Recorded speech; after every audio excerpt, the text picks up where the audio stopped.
الحمد للہ رب العالمین والصلاة والسلام علی سید الانبیاء والمرسلین محمد وآلہ واصحابہ اجمعین۔ محترم معزز بھائیوں، بزرگوں، عزیز خواتین، اس وقت رمضان المبارک کا مہینہ ہم سے قریب ہوتا جا رہا ہے۔ میں آپ حضرات کے سامنے چند اہم اور ضروری باتیں جو رمضان مبارک میں خیال رکھنا چاہیے اس کے سلسلے میں عرض کرنا چاہتا ہوں۔ پہلی بات یہ ہے کہ عام طور پر رمضان المبارک میں سحری اور افطاری میں جن اوقات کا لحاظ رکھا جاتا ہے، جن اوقات کو دیکھ کر ہم سحری افطاری کا اہتمام کرتے ہیں، وہ اوقات درست کر لیں۔ لوگ مختلف اعتبار سے وقت دیکھتے ہیں اور دیکھ کر غلطی میں مبتلا ہو جاتے ہیں۔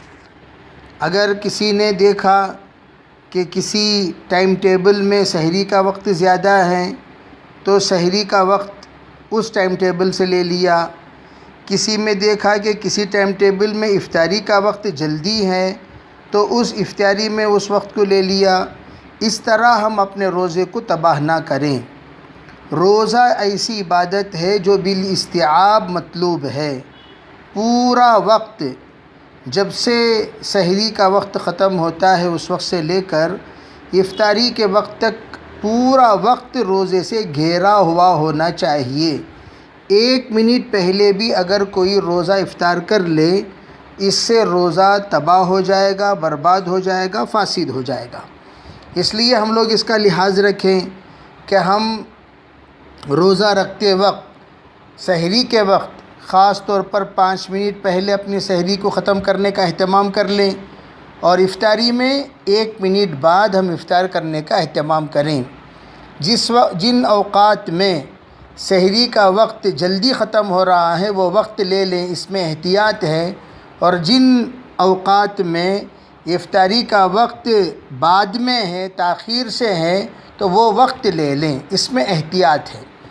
اس میں ہم اپنے روزے کو بچا سکتے ہیں، ہم اپنے روزے کو عافیت کے ساتھ ادا کر سکتے ہیں، ہمارا روزہ انشاءاللہ محفوظ رہے گا۔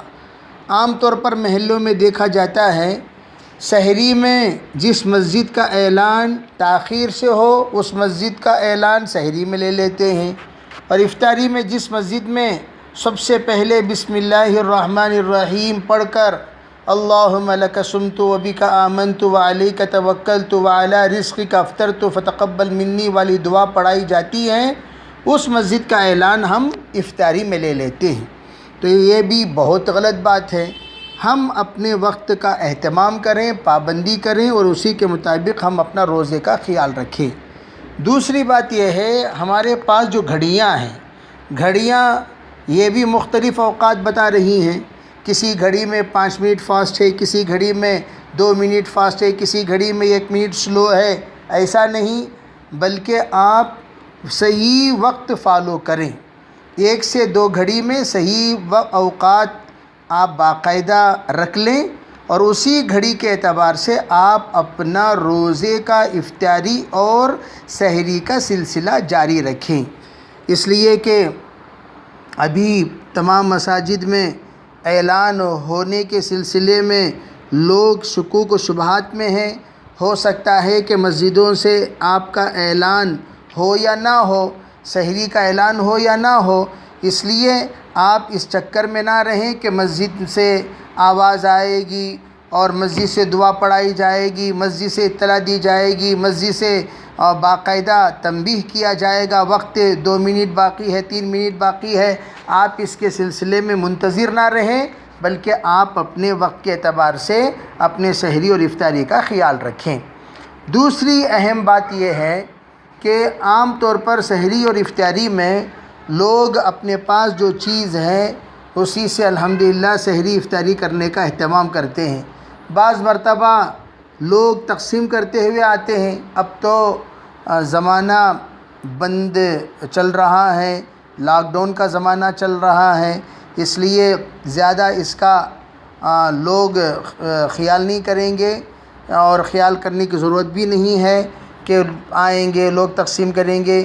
دیگر اوقات میں مساجد میں لوگ آ کر کوئی سموسہ تقسیم کر رہا ہے، کوئی کھجور تقسیم کر رہا ہے، اور لوگ اس کھجور سے، اس سموسے سے افطار کر لیتے ہیں، حالانکہ وہ سموسہ اور وہ کھجور بالکل ناپاک اور سود کے مال سے لیا ہوا ہوتا ہے، اور ایسی کمپنیز کے ہوتے ہیں جو کمپنی پر علماء کرام کا حرمت کا فتویٰ ہے، اور ایسے بینکوں سے ہوتے ہیں جن بینکوں میں حرام ہونے کا علماء کرام نے فتویٰ دیا ہے، اور اس بینک سے کبھی آ گیا اور کسی کمپنی سے آ گیا اور لوگ اسے خوشی خوشی کھجور لے رہے ہیں، کھا رہے ہیں۔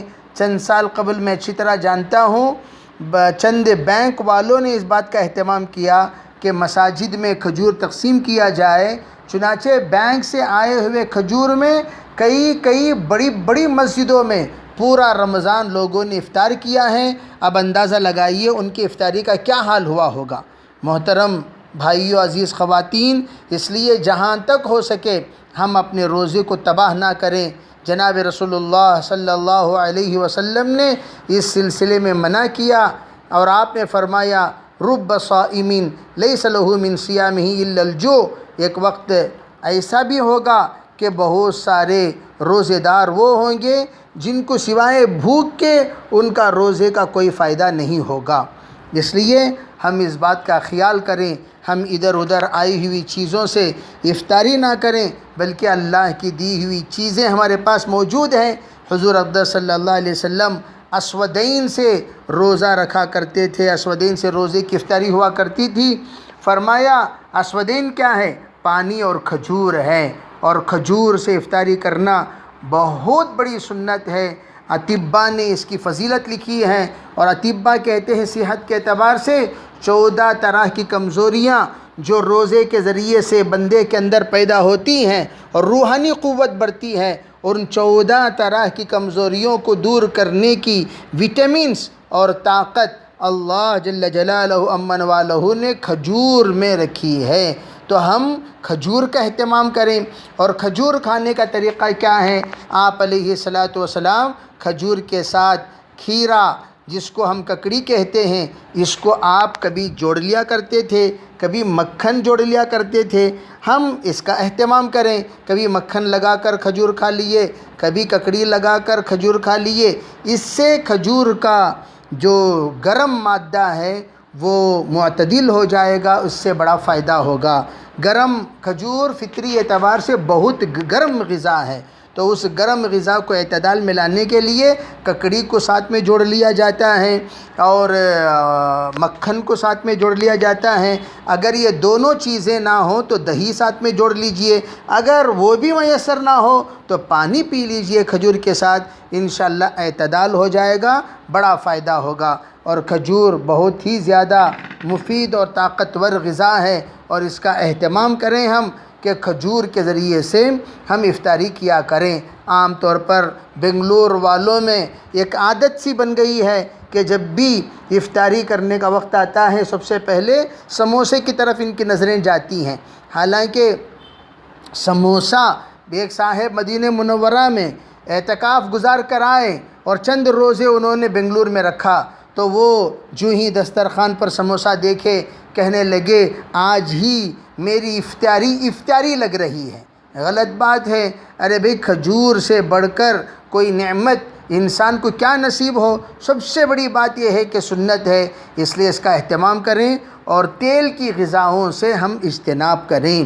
ہاں البتہ ہم اپنے شوق سے کھا رہے ہیں تو تیل کو پاک کر لیں، صاف کر لیں، پھر اس کے بعد ہم کھائیں۔ بہرحال روزے میں آپ حضرات اس بات کا خیال رکھیں کہ ہمارا روزہ خراب نہ ہو، اور بہت ساری اہم باتیں ہیں جو میں اگلی قسط میں انشاءاللہ بیان کروں گا۔ آپ حضرات اپنے روزے کا خیال رکھیں۔ جلد از جلد دوسرا سبق بھی آ رہا ہے، اس کو بھی غور سے سماعت کریں۔ آپ حضرات ناغہ کیے بغیر روزانہ انشاءاللہ ایک تفسیر اور ایک حدیث اور ایک فقہ مسئلے مسائل بیان کیے جائیں گے۔ 10 منٹ کے لیے آپ تمام مستورات اور مرد حضرات سے گزارش ہے، آپ ضرور اس بات کا خیال رکھیں کہ سبق پیغام مرکز ضرور سنا کریں۔ اللہ تعالی عافیت کا معاملہ فرمائے۔ السلام علیکم ورحمۃ اللہ وبرکاتہ۔